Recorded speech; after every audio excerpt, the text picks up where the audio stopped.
reading his round, I got a new gain level of respect for what that nigga be writing. Right. Yeah. Okay, let me ask one more question now. Y'all watch the battle live? Well, I Yeah. know Mike P did. Ace, I what about saw, you? yeah, I Yeah, I saw a watched lot. it on my. Yeah. I saw a lot. Okay, gas. What do you think about the gas in the background? Do you think it was warranted? Do you think it was fair? Do you think it counted? Do you think it mattered?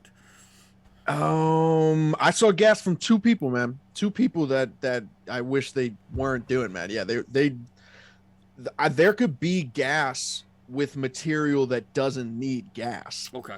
So when I say there was gas, Facts. It was. there was You didn't have to also do there that. was also yeah there It was was also fire. unnecessary. It was completely unnecessary. He had like Yeah. 2 or 3 of his boys that were in the background that were fucking it up, man. They were kind of fucking up his round. I think we as like pros can look at it and ignore it. Like I don't think we put that much into play as far as that, but there are people out there that are pushing that narrative that it was gas, man. There was no gas for none of them, bro. Like Right. either side, dude. Okay. Especially for somebody, especially if you've never been in a building before, man. Right. Like Right. energy is everything too, man. It's hard Yes. to gauge what's going on in the room and how it feels in there. So yeah, nah, he definitely got gas, but it was unnecessary and just from a couple people.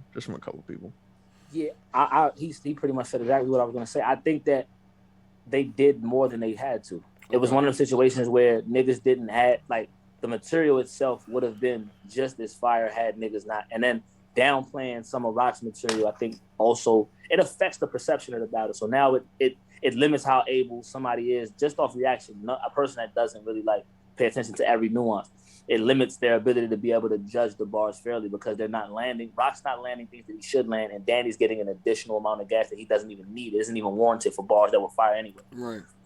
And it was really just royalty. And another night, he was just doing too much, like just being a dickhead. Like, so all right, so let's call the final first round. Ace, how you calling it? First round when we rating bar for bar.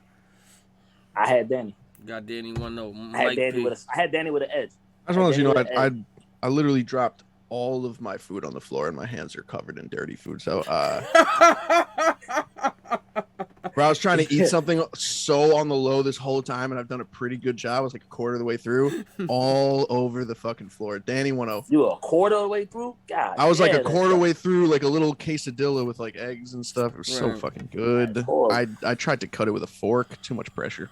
Well, I appreciate y'all for coming through. I'm gonna get the second and third round together tonight and between tomorrow. If y'all could just be free for like another hour, because we gotta do 2 rounds tomorrow. I bet it. Yeah, down for it. Gutter City, Philly. All right, man. K-Shine 3-0. Gutter City, what's up? K-Shine 3-0.